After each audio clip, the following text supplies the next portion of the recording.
First thing I want to talk to you about is a viewer write-in. This write-in says, I have been in multiple mutual preparedness groups over the past 15 years. Most of them were comprised of former military members like myself and my brother. I've been getting calls over the last few days from former acquaintances within those groups with intelligence about exactly what's happening on the border. They are telling me that in the event of a hot civil conflict, states' borders will immediately be shut down. This is to ensure that states ideologically aligned with each other cannot send backup to the other states. This happens in a state like Texas. This means wherever you are at the moment that it happens is most likely where you are going to stay. A few think that there will be a 12-hour window to get to where you need to be, and this is because of logistical constraints that are held by the federal government. This is coming from inside government sources that are close to this issue. Think back to COVID, he writes in, how the states shut down their borders, but now extrapolate that to a civil conflict, and then you begin to see the picture. Just wanted to give you and the community a heads up. What's the odds that everything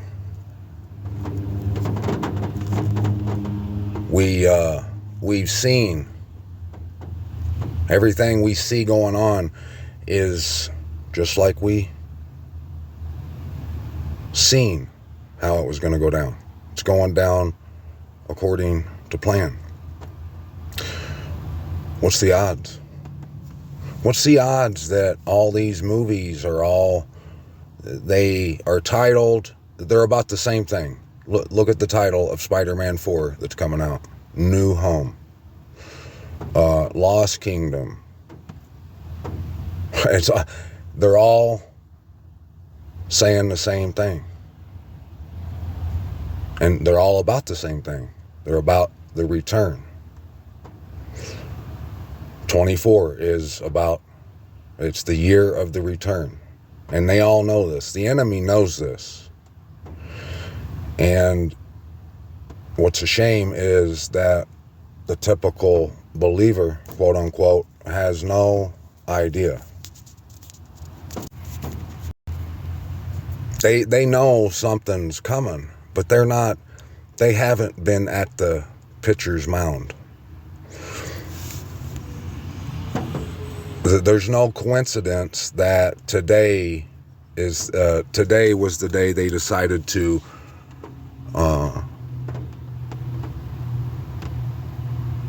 retaliate onto IRAN or their proxies for what was going on.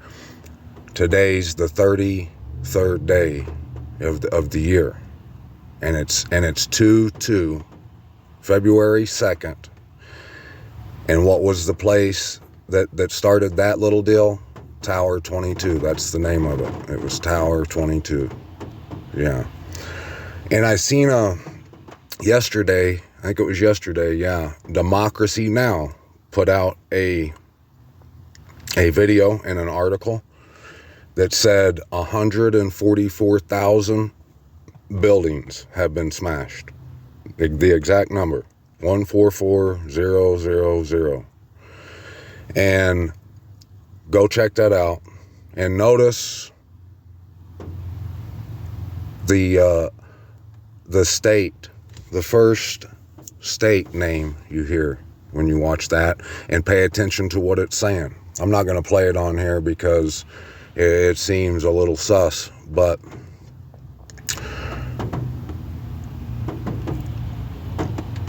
it should be no coincidence to any of us who've been reading the word the way we have. We see what's going on. And now look, what that man was saying there, is anyone going to argue with the probability that that's what will happen? It looks like they're wanting to cause the civil WAR. And look at all the numerology that's been tied into all that. Title 42, all the stuff I've shown you, Prison 42, Gate 42, the year 2024. You've seen it. You've seen all the word that I've read here, and we're going to get more because we need it.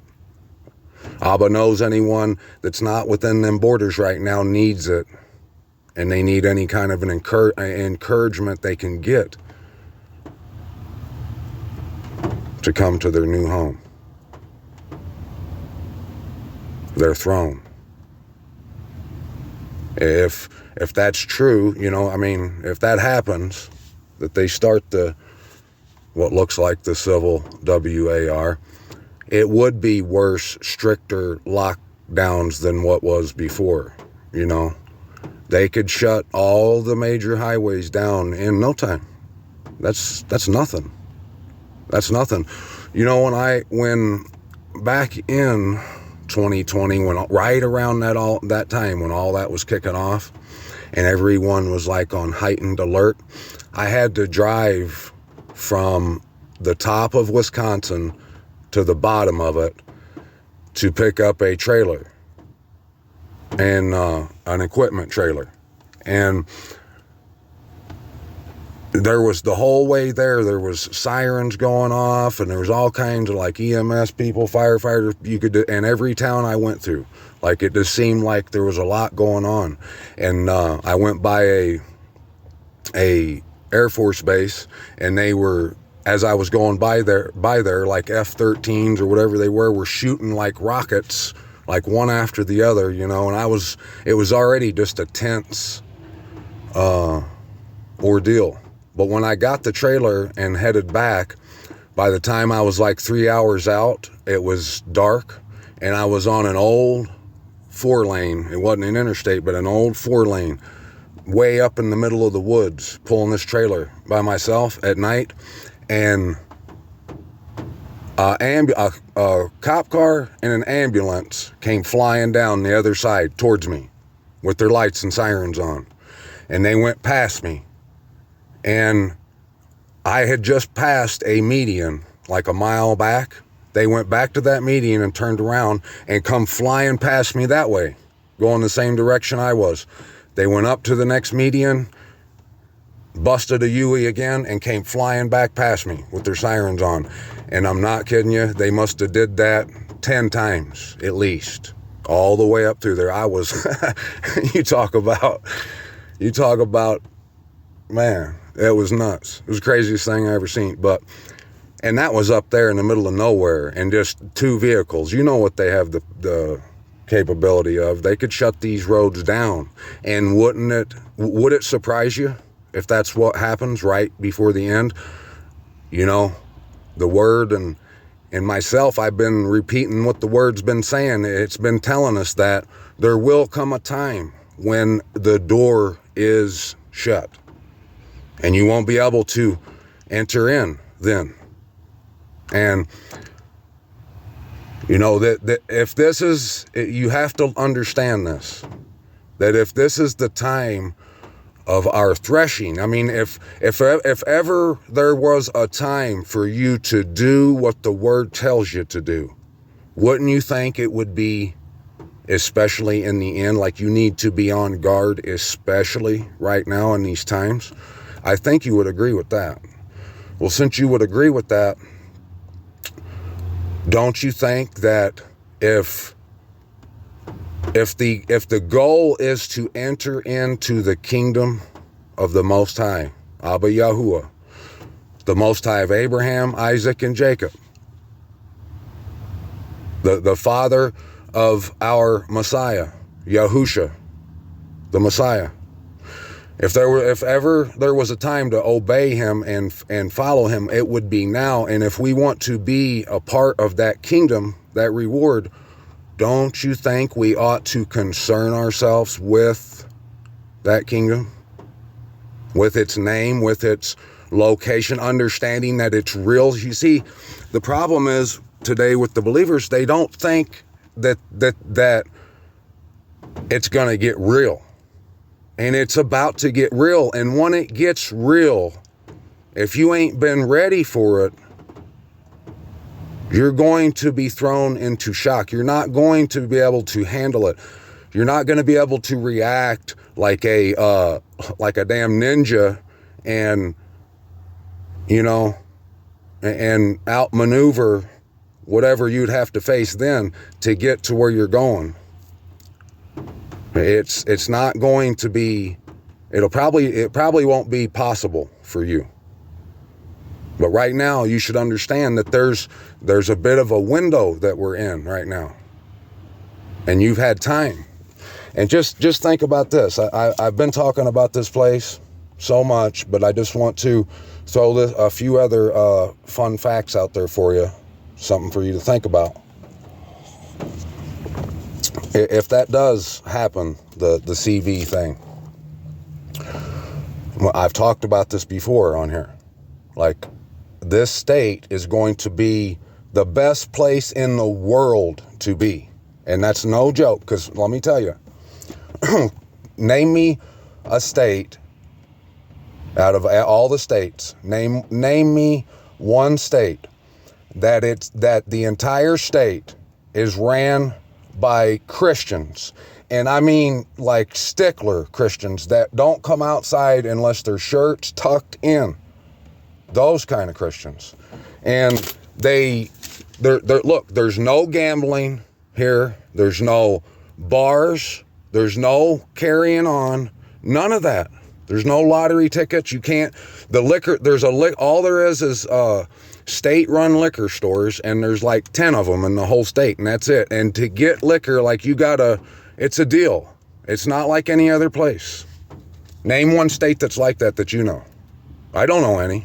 I know some where, yeah, the governor's been saying he's a Christian and pro-Trump and stuff like that, but no, this place is on a whole other level. It's like they already have like their own government. Like, they ain't like the rest of the country. There's certain things that they do not do. And that's the only place I know in the world like that. I mean, now there might be a place. Tell me about it. I don't know a place. Any country you go to, there's no area this big that the whole governing body is those kind of Christians. And they're thinking about the Most High. However it is they think about him, that he is the main factor in how they operate and the choices and decisions they make. They're thinking about the Most High and what the Bible says and their Book of Mormon says. Now, I'm not saying that if you ain't been around here, don't take that as me saying I support the Mormons, because I don't. I don't have anything to do with religions like that. I would never. And they're pagan. Like, everything they do is straight pagan. So I'm not saying it because I want you to join the Latter-day Saints. I'm saying it because if you think about the community you're going to be in, if all hell breaks loose, what's around you? That's what I'm talking about. I'm saying this from a surviving standpoint. We need to look at it like that. And you see the writing on the wall. You see what's coming. I'm going to play this trailer here real quick for you. The audio might be a little messed up, but pay attention to what's said. And then I'm going to show you a couple things and read some word to you. You definitely do need to hear what I'm about to read to you. Stay tuned. What has become of my city? What has become of its heroes?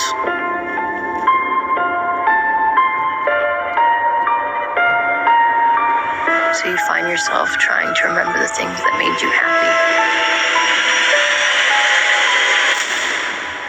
But slowly, your brain begins to erase every memory that ever brought you joy.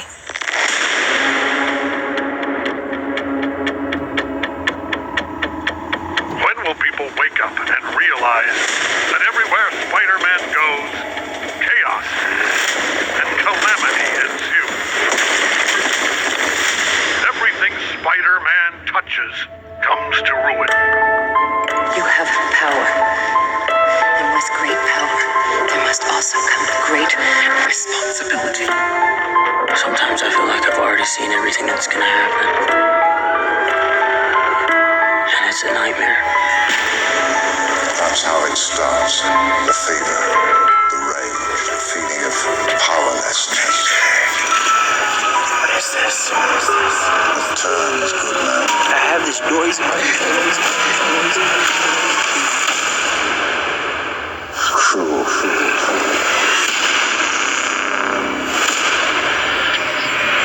Peter, what's going on? Open the door. Do not open that door.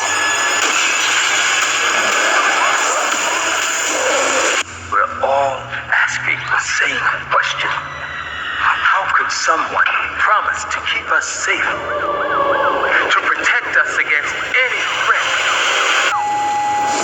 become that threat?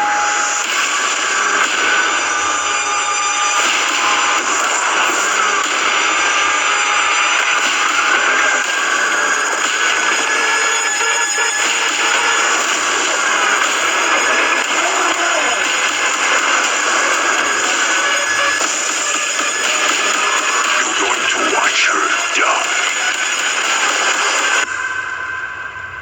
How do I turn back the darkness? Without losing myself to it.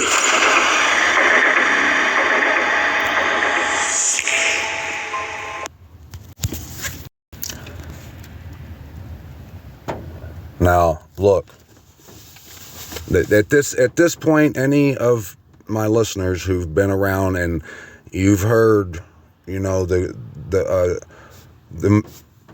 basic message that I've been pushing out over this on this channel. At this point, all you can do is just deny the fact that you have to do what I've been saying you have to do, and that the time is getting short. Look at every article down there, 24, and this here was one I found that shows the medium that this state has the youngest median age. I mean, I don't know if that would do anybody any good, but see it right there in the middle, and it's by like 6 years or something like that. I don't know. And there's that it's all blurry, but that's that bug, the Jerusalem cricket that I saw that night. That's the one right there. Here's that article, and go watch it yourself. You can see what it says right there. And the first state it mentions, that one I just circled. Yeah. And I just seen this 32 minutes ago. That guy who played Apollo Creed died at that age, and if you think it's just by coincidence, you're wrong. Go look at all the news, look at all the numbers that are in there right now. It's happening. This ain't none of this by coincidence or as a response to something. No, this is all calculated and by design. Let me tell you.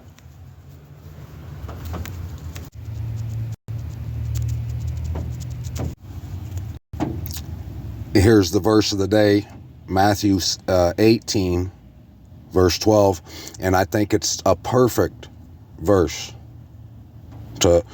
for us to examine and reason with one another over, Berean style, baby. What do you think? Let me just go to the chapter here. What do you think if a man has 100 sheep and one of them goes astray, would he not leave the 99 on the mountains, going to seek the one that is straying? Now, if anyone actually did want to reason with me and they wanted to, you know, not argue or bicker, because that's not what we're supposed to do. We're supposed to reason and let the truth be our guide, the Most High. And when we find the truth, we agree upon the truth, because that's what it's all about. With no hatred, only love and the desire to get it right. It should be the guidelines. But if someone wanted to and they didn't believe what I've been saying about coming home, they could use verse 12 right there and say, oh, see, wouldn't he leave the 99 sheep and go to that one that's astray and rescue him off away from the mountains? Someone might say that. And that's a good question. I mean, is this what he's saying right here? Well, no, there's only one way to fix that.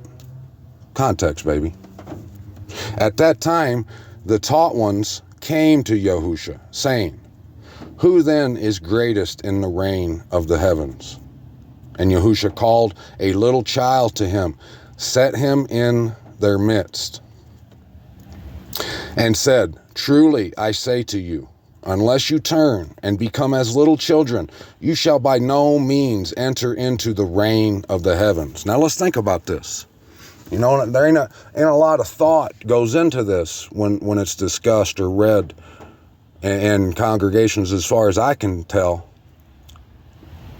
I mean, I don't think it's the proof's in the pudding. It couldn't have gotten examined and done the way the Messiah is alluding to right here. Let's think about what the world's doing right now. And it's the truth. I mean, you can't dispute facts. How many, just think of a percentage of the world's population. What's the percentage of people of the world do you think there are right now in the world desiring their inherited land and the city where the Most High placed his name, and just having anything to do with it, let alone returning and actually being a part of that community? How many do you think are actually considering it? And the only ones besides the people in the Middle East that I can think that even consider Zion and Jerusalem are people who ain't got no intentions on. They're not thinking of it as in the physical right now. They might believe that one day they're going to walk through the gates in like on a cloud or something. But thinking of it in realistic terms. And I mean, that's the way we should think of it, because otherwise we're just hypocrites, we're actors. If we're just talking about it, but we ain't really about it, we're hypocrites. You can argue with that too. Good luck. But what's the percentage? I bet it's not many. I bet it's not I bet it's not double digits. I bet it's in the single digits, percentage-wise, and it's probably low. So,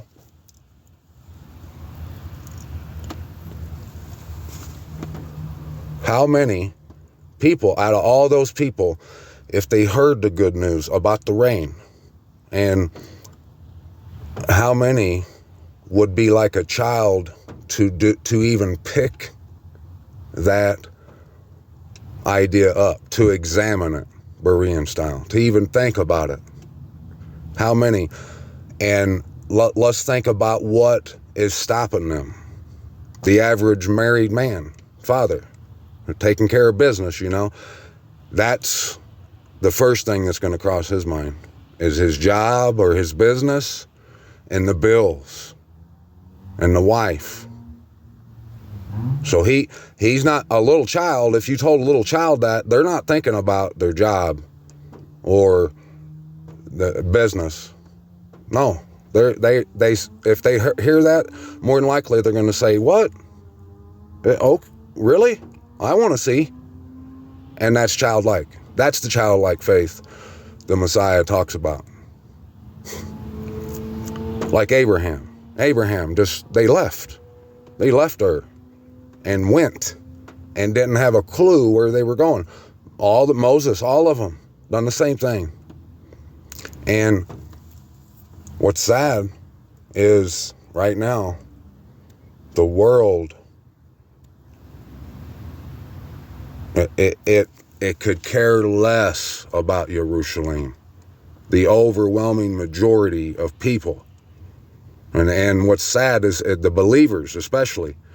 It's bad enough that these people that don't even care about the Most High don't care about their home. their city and their inherited land, that he's worked so hard. That's the whole Bible's about. The whole Bible's about giving you your inherited land. And the majority of believers of the world, but all the believers, don't give a rat's behind. They don't spend no time thinking about it. And if it comes out their mouth, like I said, it's a fantasy that they're just going to float and appear there someday and get this big reward for not ever care about the reward. And if that happened, they would just want to go back. They might say, oh yeah, that's nice, and accept their piece of inherited land, and they would want to go back to where they are and not think about where their inherited land is. And they'd want to sell it and see what they could, how much they could get for it or something, whatever. They're not concerned with being a part of the community. Just think about that. Even if I would rather be true to what I say and it be matching what I do.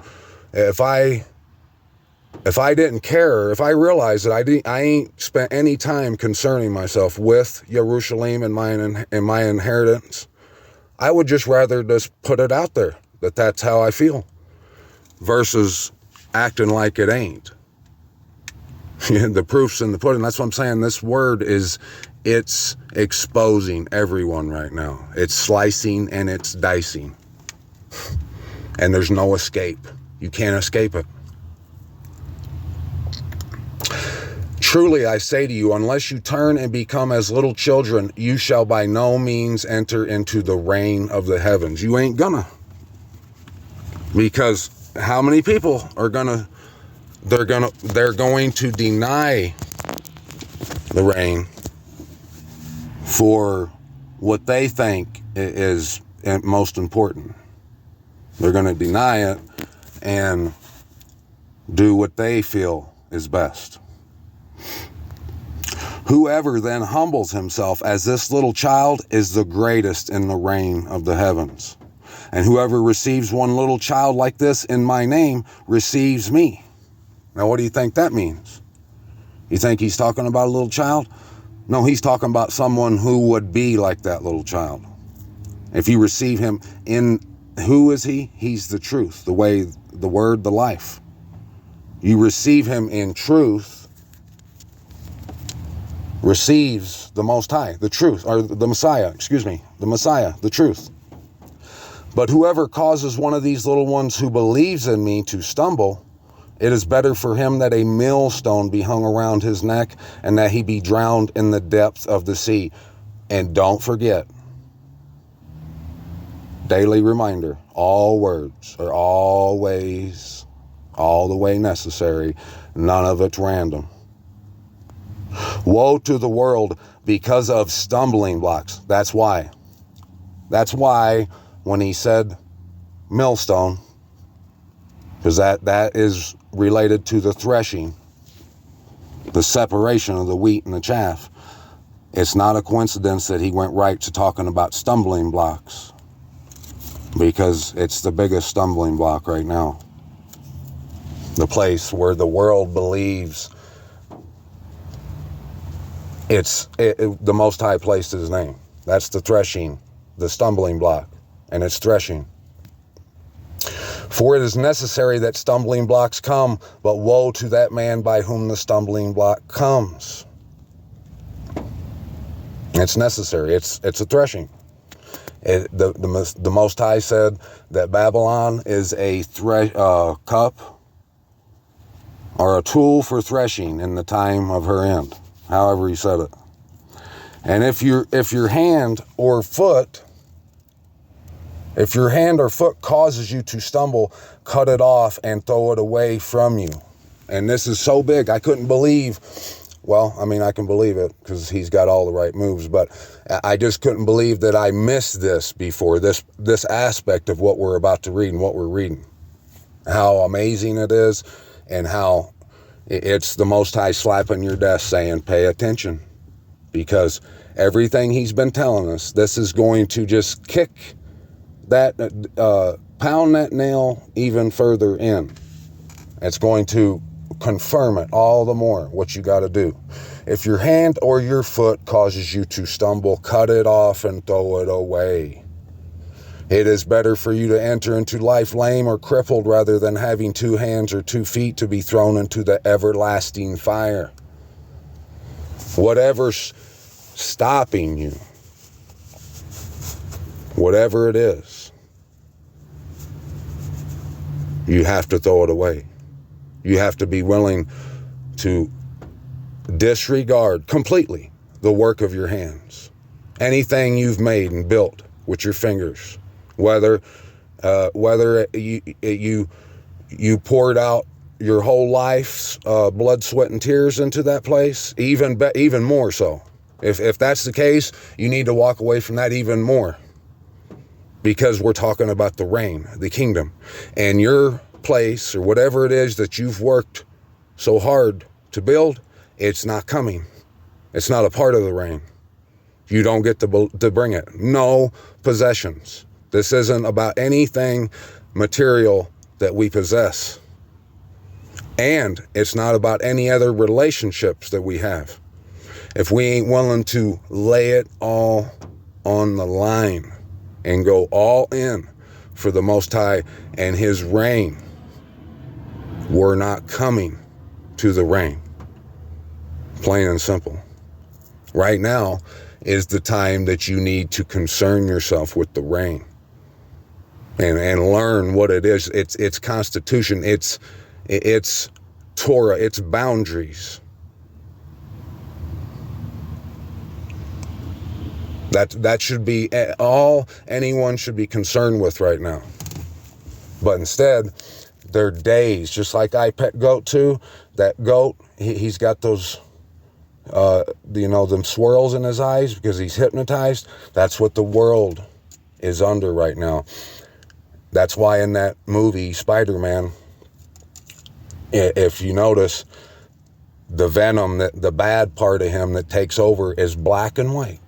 What a quinky-dink. And Spider-Man was really, when it first started out, and it said that whatever Spider-Man touches comes to ruin. What it is that was, Spider-Man is like a picture of Yasharal in their younger days, when they first came home and they built the house or whatever, and they divvied up the inheritance. It was handed out to them, and they were here, and everything was intact. They were having their feast days, all that kind of stuff. And the story of Spider-Man goes along like that. And anywhere other than your home, with your family, where you belong, you're in the dark side. Whatever it is you do, you could be the sweetest, most gentle, giving person there is, and walk the tightest of tight ropes. If you ain't walking that tightrope to home, it's for nothing. It was all for nothing. You have to be a part of the family if you want to be part of the family. I mean, that's just common sense. So whatever it is, if you just got a new Dodge Charger this morning, you got to be willing and ready. Not just willing, you got to be ready to drop the keys on the ground and walk straight away, do a 180 and just leave it and never look back ever again. You have to be in that same way with everything in your life. That's what this takes. That's why I put all in on that Thundera. And if you notice the Super Bowl's logo, they got, like, every year they have a slogan, and this year it's all in. Yeah, I just seen that. So my guys, you see the time, that you see the writing, and that you see how the time, it's getting shorter and shorter. And like I said, today was the 33rd day, and it was 2-2, and it was Tower 22. And when the Ruskies invaded Ukraine in 2022, it was on February 22, 2022. And so watch, there's going to be things happening, guarantee you. Like on the 4th, it'll be 2-4-2-4. On that day, don't be surprised if something happens. If on the 24th or the 22nd of this month, don't be surprised. And watch out for like the 40th, the 41st, 42nd, and 43rd days of the year, which would be, I think it's the 9th, the 10th, the 11th, and the 12th, those days. And you can see they've moved all their pieces. They've been moving the pieces into place everywhere. Look how the Title 42, how all that stuff happened. I showed you all the numbers regarding that. I mean, more than you could ask for. More than you could ask for. I showed back then. And I mean, clear signs, like, remember in World War Z, when they go to Jerusalem and the zombies come over the wall? It's at the 56-minute mark, and right where they come over the wall, you see a big 42, a number 42 right on the wall where the zombies come over. And if you listen to what's being said, the guy's saying that they come over, the zombies are alerted to them over the wall because the refugees were singing so loudly. And it's all biblical. That whole part of that movie, you have to go check it out. And I mean, just so much. Prison 42, the Gate 42 stuff, all the stuff. 42 in movies. Go look that up. You should know what's coming. And it's no joke. And it's all been whirled perfectly. Like I've been saying, it can't get no more perfect than what it is. So whatever it is, and he's really not being literal when he tells you to cut your foot off, you know what I'm saying? Like, but I mean, I guess if it was going to cause you to miss out on the rain, then I guess, yeah. But it should never come to that kind of, to that stretch. If you can't walk away from everything you love, you're done. You ain't getting in the rain. You should know that you have to. You don't get to hold on to everything in this world or anything and then still get the rain. It's just not possible.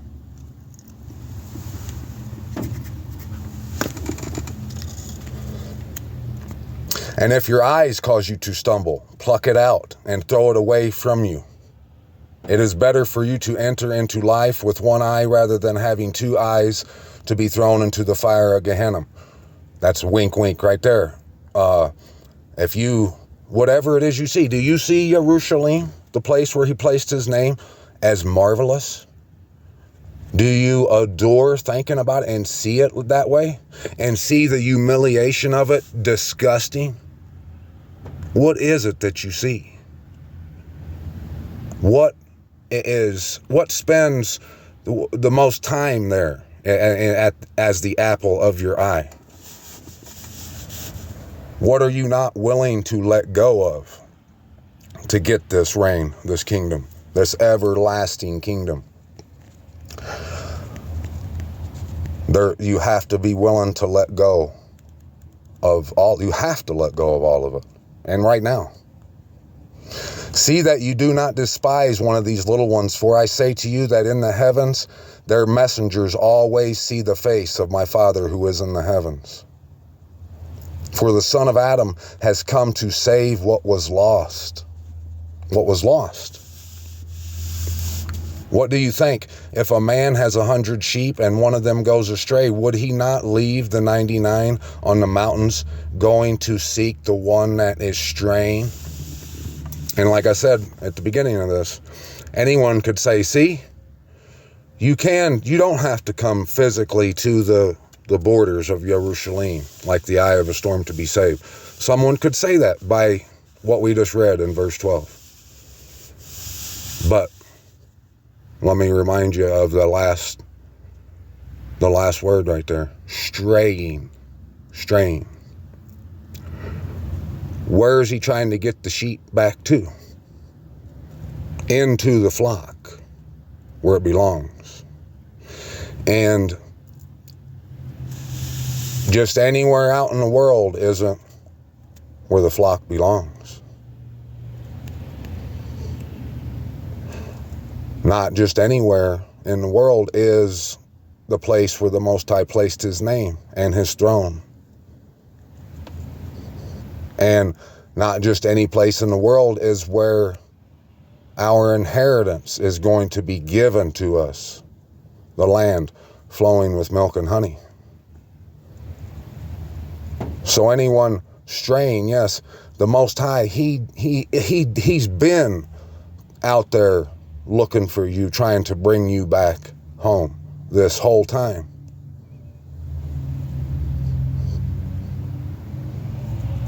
How many of you are going to hear his voice today and understand that you have a home and that you should, if you are about it, then be about it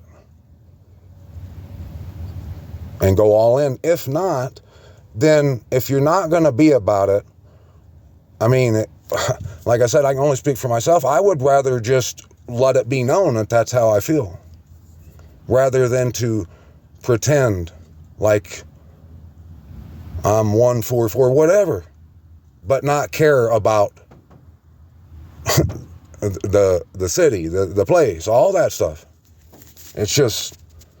It's easy for any of us to see. That's how the Most High designed it too, because it's going to be cut and dry, but as binding as possible. As if you say, I don't want to live in Jerusalem, and you tell Jerusalem and your inherited land, no, however you want to chop it up. You might be saying that you want it, but if you don't choose it, you're saying I don't want it. It's cut and dry. So whoever is looking for it, going there, planning on living their life with the Most High, and for like this is actually happening, like this is reality, and it's not just some game that I've been playing church on Sundays where I'm pretending to be this person who lives for the Most High, but I don't want to actually live near him. I don't actually want to be a part of that community. You can't have it two ways. You can't serve two masters. You either decide to live in with the Most High in your midst, or you don't. And he sees what you're choosing.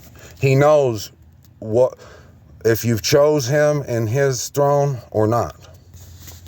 And the window of opportunity to make the right decision, it's closing more and more each day.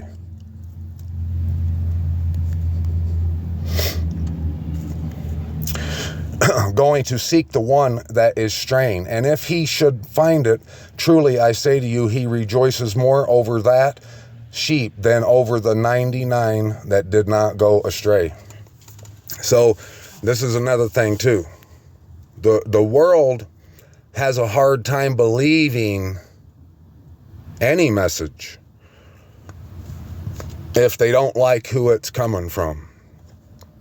If they won't say this, but they really are saying, in all reality, that some people aren't, they're not good enough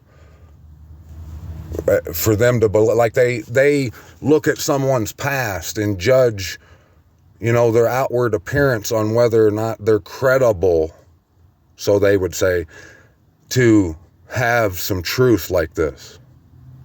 Like, if anyone would ever give this some time and talk to me about this, what I'm talking about, eventually they like to deem me as not qualified, if you know what I'm saying, to even be talking about any of this. So they pull their measuring tape out, and they're measuring the way the Most High is telling you not to measure right here.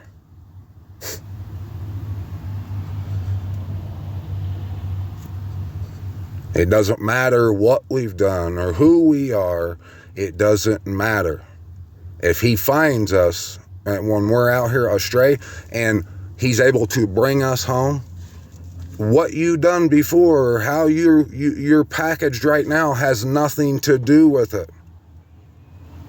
All that matters is your choice to come back into the flock. And hallelujah, that's the case, huh?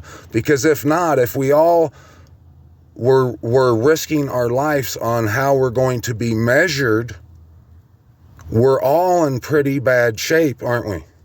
We would all be in really bad shape.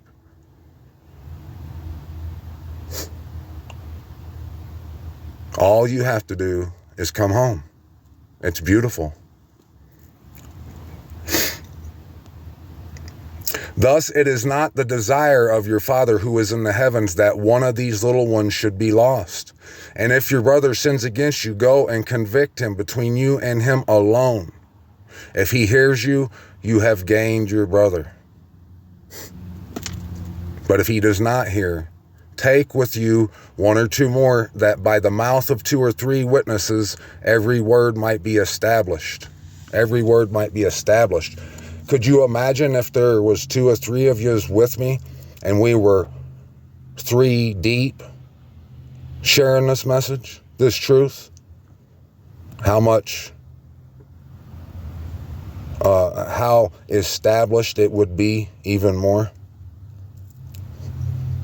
And if he refuses to hear them, say it to the assembly. And if he refuses even to hear the assembly, let him be to you like the nations and a tax collector. Thus I say to you, whatever you bind on earth shall be having been bound in heaven. There you go. And whatever you loosen on earth shall be having been loosened in heaven. I don't remember it reading like that before, but I don't know. But, and that he's getting straight to the point right there. Whatever you choose, that's what you're going to get.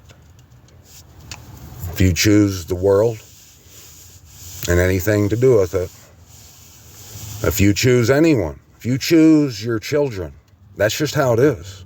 He said, if you can't hate anybody for his sake, and he doesn't mean have hatred for them, but drop them like a sack of potatoes. And not because you don't love them, but because compared to the Most High, it's I, sir. And when he whistles, you stand at attention and you do whatever he wants you to do.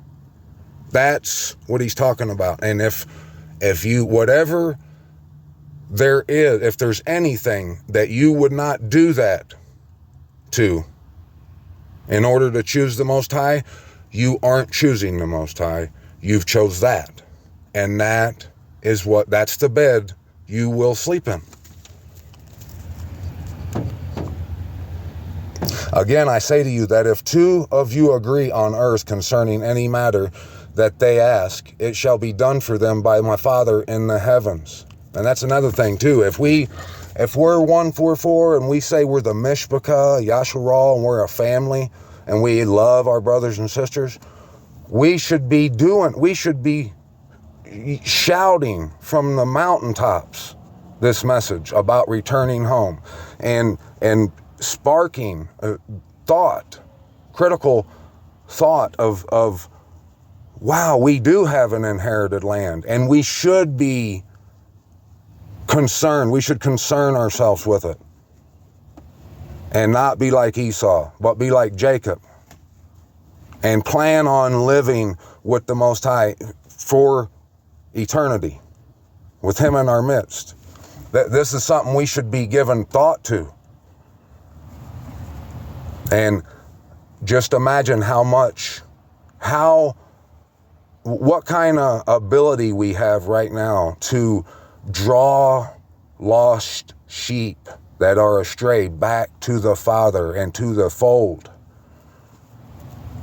And look at the blood on our hands if we turn from this opportunity to do that right now. If we're not giving maximum effort for this cause. That's what he's talking about. If you ain't binding that kind of wage, that kind of opportunity and job opportunity, if that's not on your mind, but rather some job here where you're making minimum wage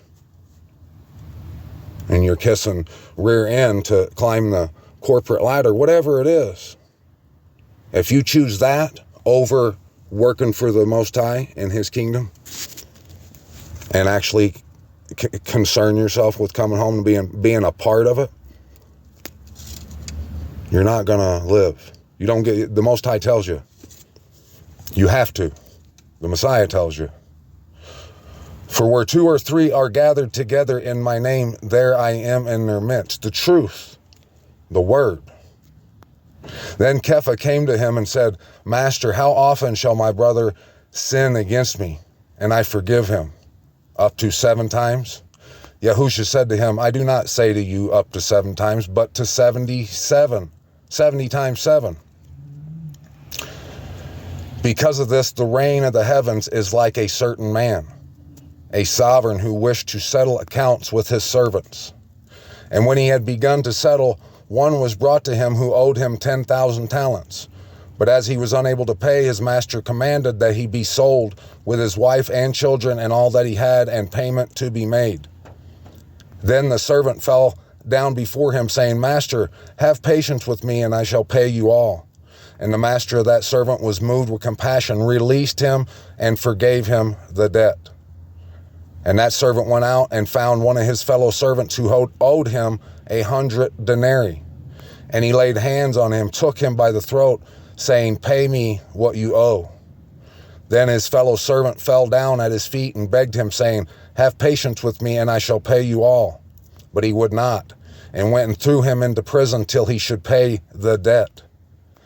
And when his fellow servants saw what he had done, they were deeply grieved, and came and reported to their master all that he had taken place. Then his master called him and said to him, Wicked servant, I forgave you all that debt, seeing you begged me.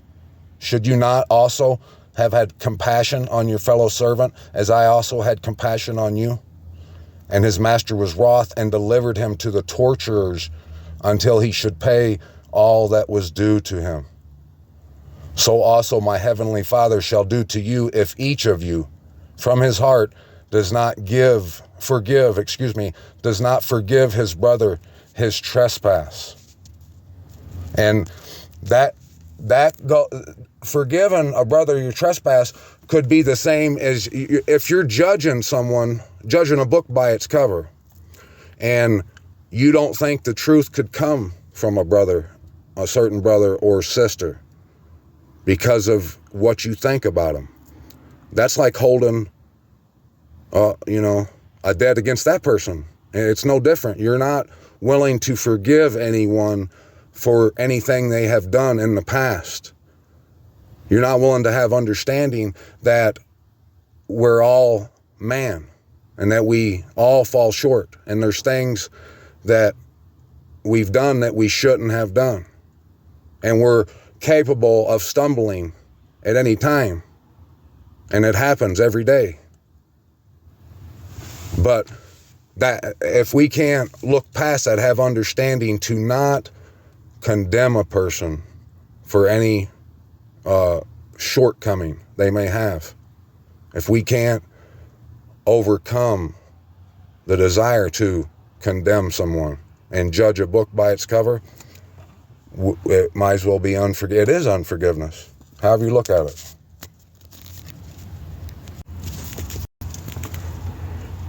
So let's get Psalms 142, shall we? Check it out. I cry out to Yahuwah with my voice. I pray to Yahuwah with my voice. I pour out my complaint before him. I declare before him my distress.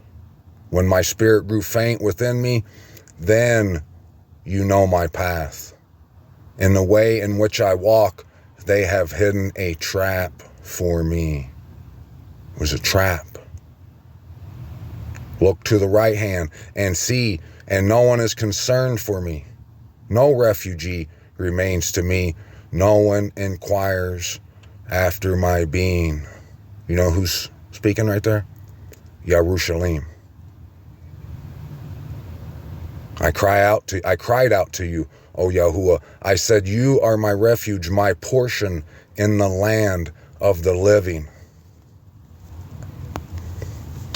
Listen to my cry, for I am brought very low. Deliver me from my persecutors, for they are too strong for me. Bring my being out of prison to give thanks to your name. Let the righteous gather around me, because you deal kindly with me. Do you see? He's speaking directly to you right now.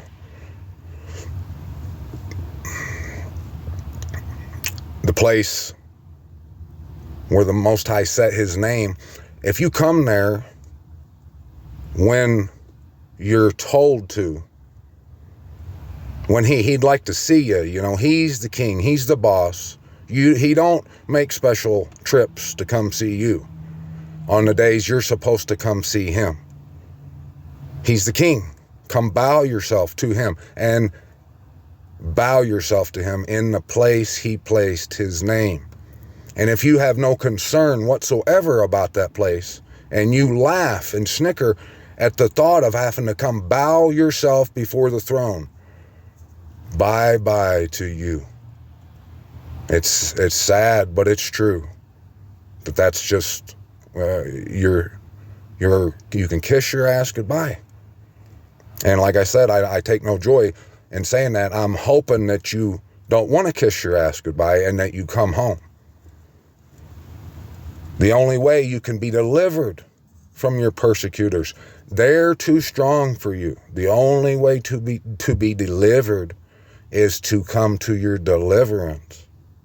You have to concern yourself with Yerushalayim. You have to. And your inherited land, the land of the living. It's a must. Hear my prayer, O Yahuwah. Give ear to my pleadings in your trustworthiness. Answer me in your righteousness. And do not enter into right ruling with your servant, for before you no one living is in the right. For the enemy has pursued my being. He has crushed my life to the ground. He has made me dwell in dark places like the dead of old. Therefore my spirit grew faint within me. My heart within me is stunned. I remember the days of old. I meditated on all your works. I ponder on the work of your hands.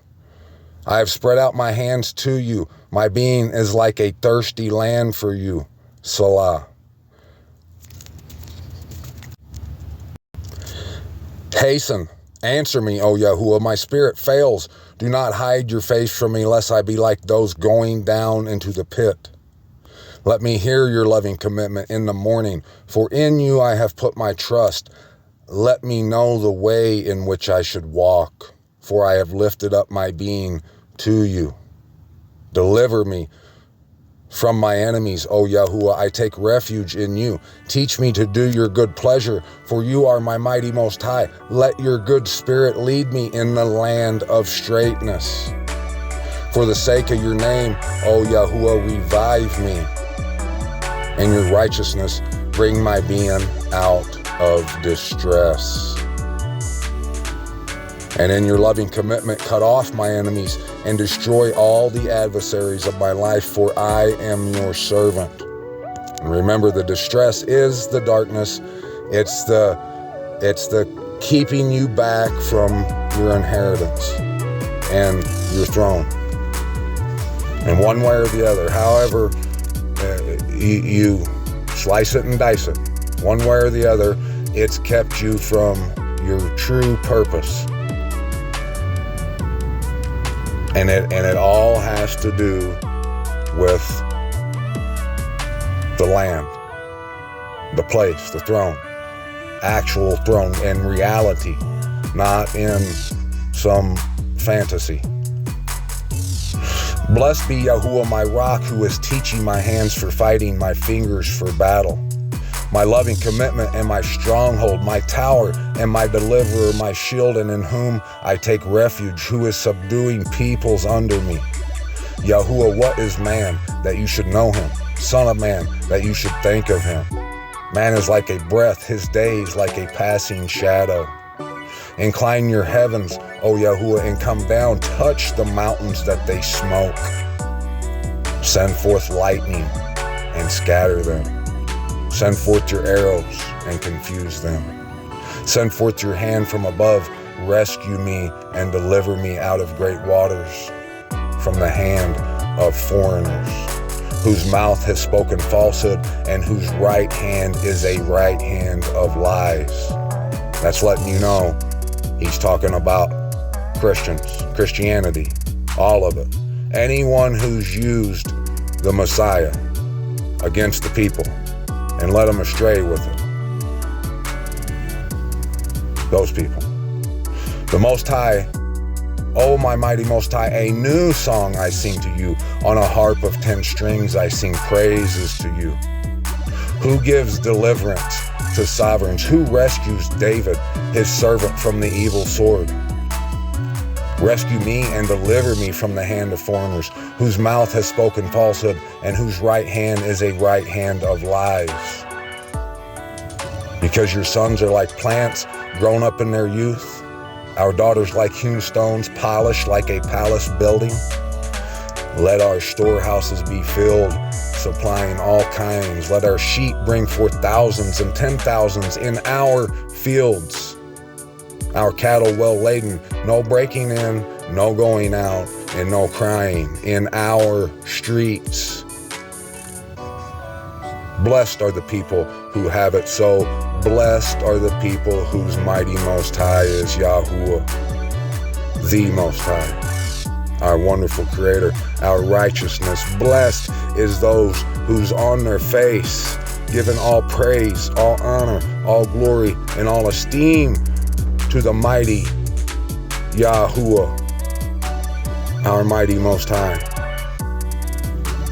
And on your face, I mean the Word being your master. And you have an only one master, and that's Yahuwah, and you obey his word. You do his word. You care about what his word says. You never think that you're going to call shots. You submit to him on your face. And whatever he says, that's what goes. You drop everything and enter into the reign. Otherwise, if you don't, you're going to enter into death.